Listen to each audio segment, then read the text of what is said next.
Welcome back to Hammer Horror in Order, the series where we're watching the Hammer Films releases, specifically the horror movies and the thrillers, in the order in which they were released. So we have finally worked our way up to 1966, and this is actually the first of a double bill because next month we'll talk about at the end we'll tell you what that movie's going to be. But these two movies were released at the same time, on January 9th of 1966 in the UK, and then January 12th, just a few days later, of 1966 here in the United States. And the one we're talking about today is Dracula, Prince of Darkness. So we finally have the return of Christopher Lee and the Dracula character, more specifically here to the Hammer Horror and Order series, right? Yeah, since he didn't want to be, I guess, typecast, right? So he skipped on Brides of Dracula, which we did. I forget what year that 1960, I think. I believe if I'm remembering correctly, I believe that was 1960. That sounds about right. It was a while back too. I mean, we did Horror of Dracula. That was 1958, and that was all the way Hmm. back at Hammer episode number 6. Yep. Then Brides of Dracula was episode 11 in 1960. You're right. Yeah. Okay. So yeah, he didn't. I know he didn't want to do that one because he didn't want to. Well, number one, what be typecast, and what was the other? There was another reason I think you had mentioned. Money. What, money. Yeah. Yeah. What I read, Yeah. it sounds like maybe they just weren't offering enough money, whatever. But my guess is probably more typecasting because if you Hmm. ever watch any interviews or see anything from Christopher Lee years and years later, I don't think he looked very fondly back on his time in horror.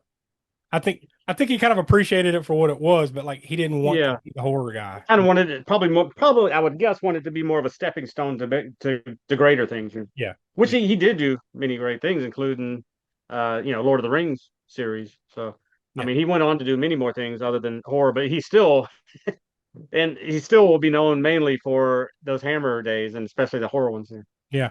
Maybe not to the degree that Fred Gwynn is remembered as Herman Munster. Like, and that's pretty much it. Other than the judge and what my cousin Car Vinny. 54, wasn't it Car 54 or Yeah. something? Yeah, Car 54. But like that's it. Like otherwise you're gonna think of him as Herman Munster. I think a lot of people like struggle with that at certain points in their career. These actors and Mhm. stuff were like, shit, I'm just gonna be remembered for this. And then they later on they eventually realize that, well, it's better to be remembered for this than nothing. So Yeah, you either most accept of it for that or you don't, I guess, right? them. Yeah. And a lot of them finally do accept it. And I'm talking also not just about the movies, but also about this can kind of correlate to the convention scene. These actors that would never have thought to bow down to doing like the convention circuit, but now Yeah. that they've kind of passed that prime and they've some of them have accepted that that's what they're known for and they do it and they do it. I guess with a smile on their face. Maybe afterwards they're like these I'm motherfuckers, sure, yeah, I'm sure they're still holding their nose a little bit, some of them, but Yeah, yeah, yeah. I don't know if Christopher Lee ever got there though. Like, No, no, I probably don't not. think he was one of those convention guys, right? Like, No, no, no, no. yeah. He didn't have to. I mean, No, no, he didn't, but still would have been cool for the fans. mm, But yeah, back to this definitely. though. Like this one, like, we talked about it, Horror of Dracula, and then there was Brides of Dracula, which that one was weird because like it didn't really have anything to do with Dracula. No, they didn't even bother to try and like get another person to play Dracula. I'm sure they had wrote him into the script initially, but then when he said, "Well, I don't want to be typecast. I don't want to do that," then I assume they had to go back to the drawing board and they just wrote him out, I guess. I mean, here's a mention of him, and maybe I don't remember if they showed some scenes from the first one. Maybe they did. I don't remember that now or not. But Well, they did at the beginning of this one. oh, Remember, they do, yeah, they just straight up, here's the end of Horror of Dracula. yeah, because I Here you figure it's go. been 8 years. Yeah, This is before there was a video market or anything, at least so some people have probably forgotten about that. I will give them credit for the at least like, all right, let's catch people up because I don't remember how often that was done back in the day. There weren't a lot of sequels to movie, right? So like No, to not movies really, in no. general back then. So like at least they did like, all right, it's been a while, let's catch people up. Kind of. Hmm. Yeah. Then well, obviously it's called Dracula Prince of Darkness and Christopher Lee comes back. So if you've watched Horror of Dracula, spoiler alert, he doesn't make it. So in this one they've got to figure out a way to bring him back. So I thought that was pretty clever, Yeah. right? The way they figured out how to bring him back. It was also a little brutal, right? That scene, Mhm. kind of. I mean, for 1966, right? I mean, it's not, and it's not Herschel Gordon Lewis or anything. Yeah, I mean, like they that is we were talking about that I think all before we started recording. Maybe up to this point, is that the most gory scene in Probably so. Probably so. They do exponentially get a little bit gorier as they go, but yeah, up to this point, that probably is. Yeah, I mean, more than like, because I can't. I was really trying to think, like, is there something more gore? And there's definitely some gory moments throughout. Yeah. What are we up to now? Hammer number 37. Yeah, this is the 37th episode. 36 prior movies. There's some gory moments in there. Mm. I think this is probably the most. This is the most you'll get. I mean, because it's buckets of blood, at least in that one scene, right? It's literally Yes, certainly in that one scene. Yeah. dude getting. I mean, they slit the guy's throat, right? hang him upside down over like a what is that, a sarcophagus type of thing Yeah. where Yeah. Yeah. Dracula's ashes are in there and then drips the blood and then the old I love the old reverse thing, clearly Yeah. like a dummy or something and Yeah. melted it and then they just kind of reverse the Composite scenes of Yeah. the skin going over it. yeah, and then you got the ice machine Fog. dries. Yeah, the more fog that just piles up there, then eventually it's Christopher Lee's in there and his hand comes up out of the fog, grabs the side of the sarcophagus tomb or whatever. Yeah. It's still a cool Cool scene. scene. Yeah. But yeah, I mean, I think overall it's a pretty good installment. Christopher Lee is great, but like I forget whether we mentioned that or not already. He doesn't talk in this at all.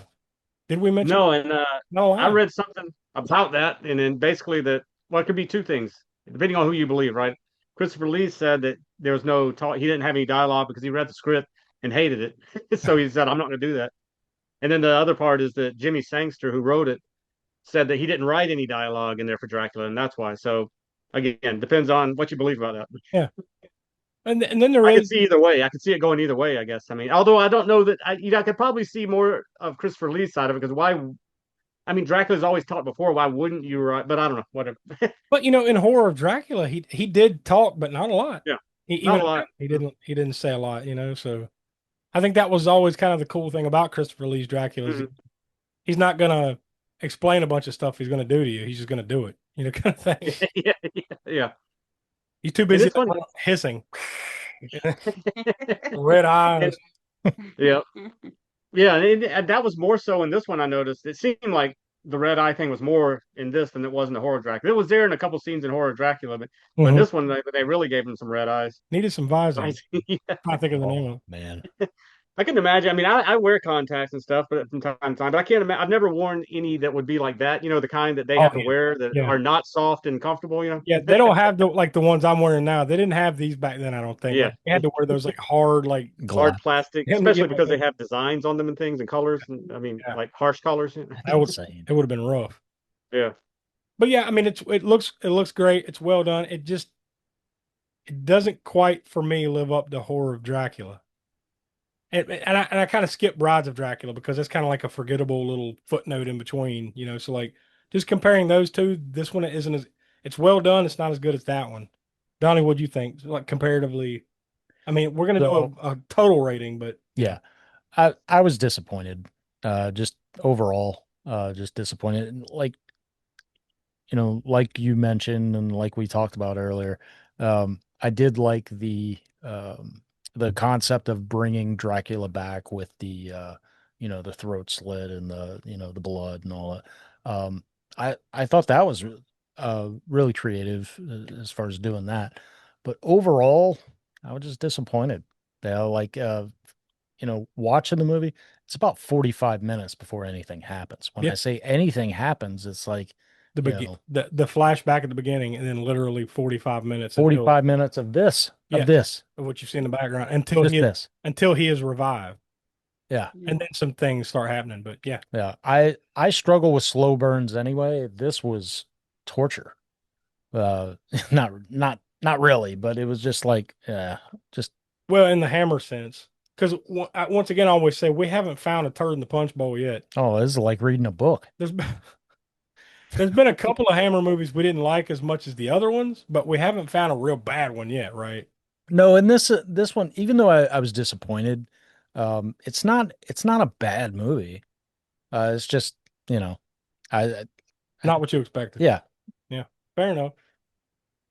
Tiana, what'd you think? Like, I mean, like I said, we got the consensus rating, and we'll share that in a second. But what did you think of it?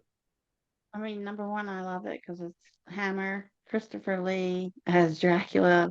I don't know his fit, his tallness with just the walking His around with, aura is yes, Dracula. yes, just him walking around with his cape because it's a Yeah. long. Yeah. But and then the gothic, that gothic feel is just great. But yeah, I could see, why it's not very I, fulfilling. I I will feel agree like, that middle part is kind of what slows it down for sure. yeah, yeah. I almost feel like it's like a fill-in. Like it makes me wonder if they knew that he was going to do more, or Maybe, I mean, maybe once they variation had of finally that. convinced him artistically or money wise to come Hmm. back, then maybe they're like, all right, well, now we just got to kind of find a way to creative way to bring you back. Now we got to And figure out a now, way to make another movie out of this yeah, because it kind of did feel that way, right? yeah. What'd you think, Smoke? Yeah, I mean, I have a long history with this as most of the monster related Hammer films because of watching them on whether I rented them or watched them on like TBS or WGN or whoever would play them back in the around this time of season back in the 80s, right? So I have a long history with them. So I'm probably not as harsh on it, maybe. And yeah, that atmosphere of the Hammer films is still strong with this one. It's just the storyline. Yeah, if you it's not as strong as Horror of Dracula for sure. Uh, but it's as we get in further into it, we'll see how it stacks up with the other. What do y'all think? I'm not sure how many of the Dracula, Frankenstein, and Mummy and all those films that y'all have seen, if you've seen them all or not yet to this Uh, point. But we'll see how it stacks against. I mean, once you get down to something like Dracula AD 1972, which I think is fun, but you're talking about a movie that's shot and made in 1972, so it's kind of and it deals with some disco-y kind of elements and things in there with Dracula being interacting with the modern world, so it's yeah, there's some and then Satanic Rites of Dracula and all these. I mean, they're in fact, we might as well just run them off real quick before we'll I know he did like 9 Dracula movies, maybe 7 of them for Hammer. Hmm. Was it Horror of Dracula? He didn't do Brides of Dracula, but that was the second one. Then the one we got now, Dracula Prince of Darkness. Then there's Dracula's Risen from the Grave will be the next one we do, not the next movie on Hammer, but the next Dracula one. Then I think it was Scars of Dracula, and seems like there's another one between that and Dracula AD 72. Can't think about that one just right now. Oh, Taste the Blood of Dracula. Then Dracula AD 1972. Then the Satanic Rites of Dracula. Then another one that he decided he refused to do, which was the Hammer and Shaw Brothers collaboration, the Legend of the Seven Golden Vampires. yeah. It's kind of a kung fu horror thing. I don't know if y'all have seen that one, but No. I enjoyed that one just because I love Shaw Brothers, and so it's a cool little collaboration. You know, And then the two that he did that were not Hammer was Jess Franco did Count Dracula in 1970 with him. You can't. Yeah. Dracula, huh? Was it? What was the other one? Well, what are you thinking, Count Yorga? But he Oh, wasn't. yeah, That that's wasn't not. him. Yeah, yeah.